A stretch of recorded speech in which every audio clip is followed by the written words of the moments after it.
Welcome, everyone. And so in this episode, we're going to look at how to turn suffering into something that refines us, but doesn't define us. Let's get started. When it comes to dealing with pain and suffering, there's no one-size-fits-all answer. It depends on the situation. It depends on what you've been through.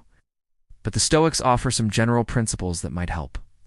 First, you can try to turn pain into fuel. Seneca says, "It is not the man who has too little, but the man who craves more, who is poor."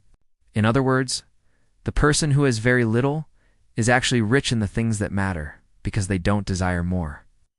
Marcus Aurelius says something similar. He says, "He who is ill does not seek to avoid pain, but to avoid weakness."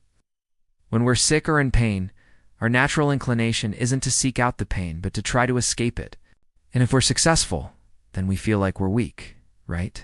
We feel like we're letting this illness beat us. So instead, we should lean into the discomfort. We should find ways to make it productive. There's a great story about the boxer Rocky Marciano. He was training for a fight, and he was so intense that his hands would bleed. But rather than take a break, he would dip his bread in blood and eat it, he said.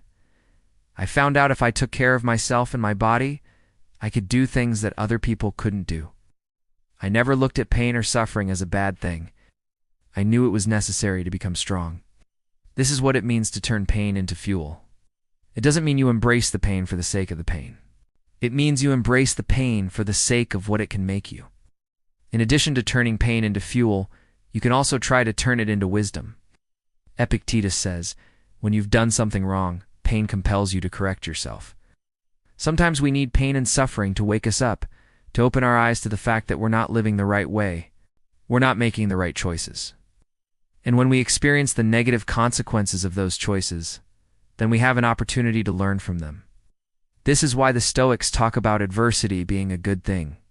They say it's the mother of all virtue. Without difficulty, without obstacles, without pain, we can't develop resilience, patience, courage, self-control.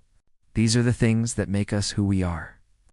And so, while we don't want to seek out pain and suffering, we shouldn't try to avoid it either. Instead, we should try to learn from it.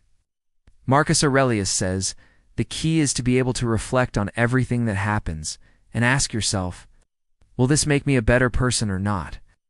If the answer is yes, then you should embrace it. If the answer is no, then you should let it go."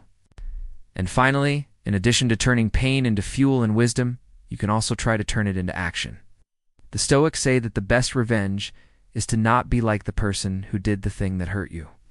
Marcus Aurelius says, "Don't be like the person who did you wrong. That's my revenge. I will not be like that." When someone hurts us, our natural inclination is to lash out, to strike back, to get even. And if we're successful, then we feel vindicated. We feel like we've made the world right again. But this is not the way of the Stoic. The Stoics believe that revenge is a form of weakness, that it shows that we're still being affected by the person who hurt us. Instead, we should try to rise above it. We should try to be better than the person who did us wrong. We should be the bigger person. As Nelson Mandela says, "No one is born hating another person because of the color of his skin or his background or his religion.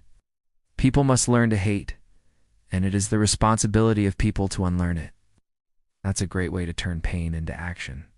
Don't let what happened to you define you. Don't let it make you bitter or angry or vengeful. Instead, let it make you better. So what do you do with pain? You turn it into fuel, you turn it into wisdom, and you turn it into action. That's how you refine it.